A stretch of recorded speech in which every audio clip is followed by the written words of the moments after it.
한국과 러시아는 군사 분야 협력을 발전시키려 한다. 블라디미르 푸틴 대통령의 한국 공식 방문 결과가 그렇다.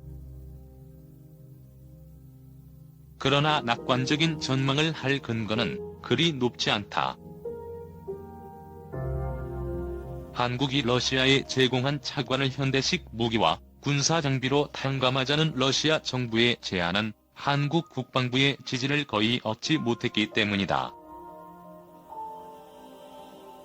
러시아는 총 10억 달러 차관 중 7억 달러를 상환해야 한다. 이 중 일부는 T-86 전차 30세대, BMP-3 전차 30세대, 대전차 미사일 메티스 M770기, 이동식 대공 미사일 시스템 이글라, 카-32 헬기, 공기부양정 무레나, 미사일 무장 및 탄약을 공급함으로써 탕감할 수 있었다. 러시아는 이 품목을 한국에 다시 제안하고 있다. 그러나 한국은 도입한 군사 장비에 심각한 문제가 있다고 지적한다. 부품 공급이나 유지, 보수 서비스를 받기 어려운 데다 많은 모델이 서류에 적힌 성능을 보이지 못하고 있다는 것이다. 이 때문에 한국 국방부는 러시아 군사장비 완제품 도입에 대체로 부정적인 입장을 갖게 됐다. 그러나 전문가들은 한국이 국방력 증강에 필수적인 무기와 군사장비의 생산 기술을 러시아로부터 이전받으려 한다는 점을 고려하면 그렇게까지 비관적인 상황은 아니다고 말한다. 한국이 관심을 가진 11개 분야의 목록이 푸틴 대통령에게 전달됐다. 그중 5개 분야에서 양국은 타협점을 찾았다. 구체적인 내용은 알려져 있지 않다. 그러나 과거의 계약들을 보면 한국이 관심을 기울이는 분야를 예상해볼 수 있다. 한국은 러시아와의 기술 협력을 통해 중거리 대공방어 시스템 천공엠샘 한국형 철매 제작에 필요한 기술을 확보할 수 있었다. 천공 시스템의 기초는 러시아 최신 대공방어 시스템 비타지 기술이다. 비타지를 바탕으로 한국의 기술진은 트럭에 싣는 이동형 레이더 시스템을 만들었다. 또 미사일 자체는 러시아 미사일 9M96을 기초로 만들어졌다.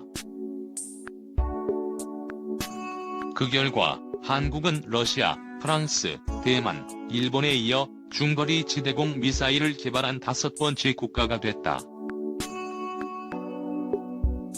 러시아어로 제륜루이 야스틀레브 철매라고 부르는 이 사업은 한국이 대공방어 시스템 제작 분야에서 대러 협력을 촉진시키는 계기가 됐다.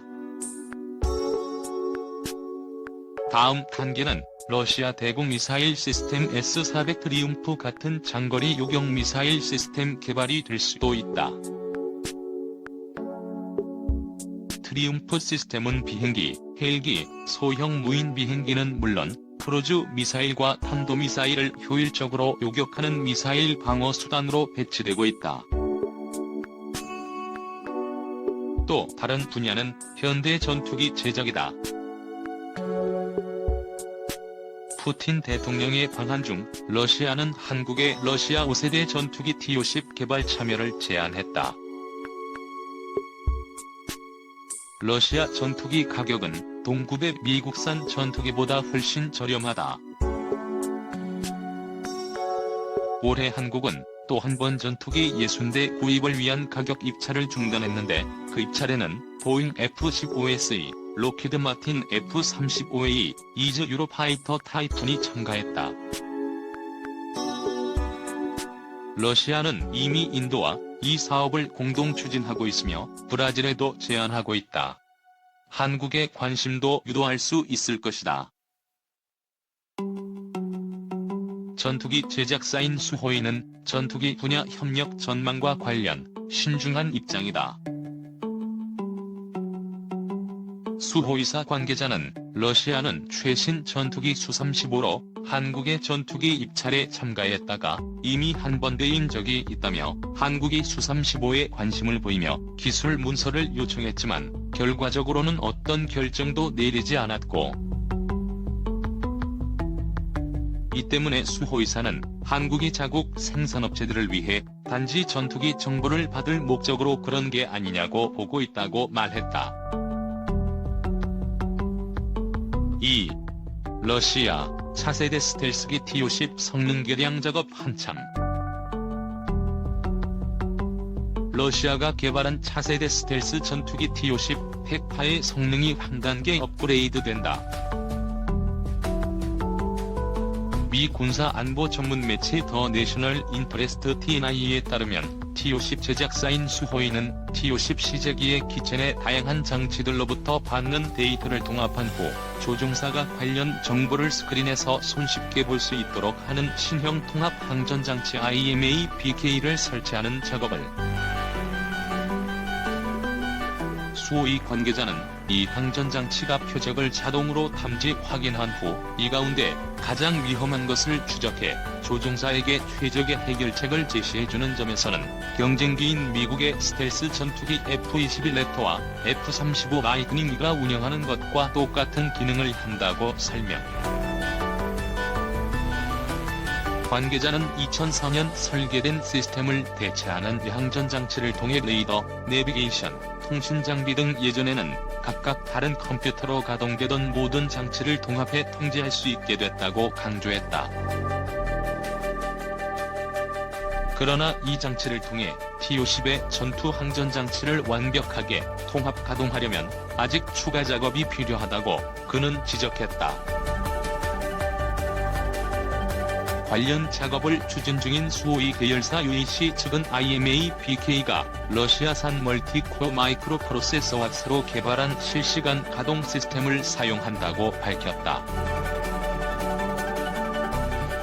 러시아 고등경제학원 산하종합유럽국제문제연구소의 바실리크신 선임 연구원은 이 항전장치가 작동하면 T-50은 F-22나 F-35처럼 차세대 스텔스 전투기로 기동할 수 있다고 평가했다.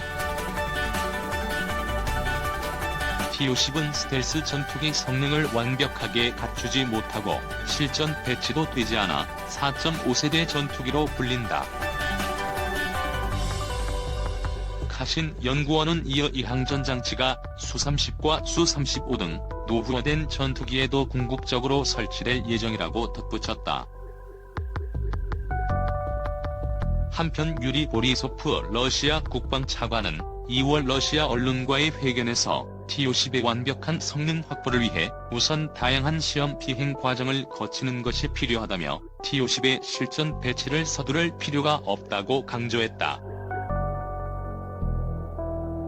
보리소프 차관은 운영평가서를 가진 상황에서 제한적인 대수의 T-50기 구매 계약을 체결했다며 이 전투기가 실제로 어떻게 가동하는지를 더 지켜보고 보완할 것이 있는지도 확인할 필요가 있다는 판단에 따라 배치를 무리하게 추진하지 않기로 했다고 밝혔다. 이에 따라 러시아는 T-50의 배치를 내년 이후부터 본격화할 것이라는 예상이 우세하다. 러시아는 2010년 T-50 첫 번째 모델의 시험 비행에 성공한 이후 전투기를 추가 생산해 계속 시험 비행을 해왔다. 1인 승인 T-50은 최대 마하 2140km의 속도를 낼 수 있으며 최대 항속거리도 5500km나 된다.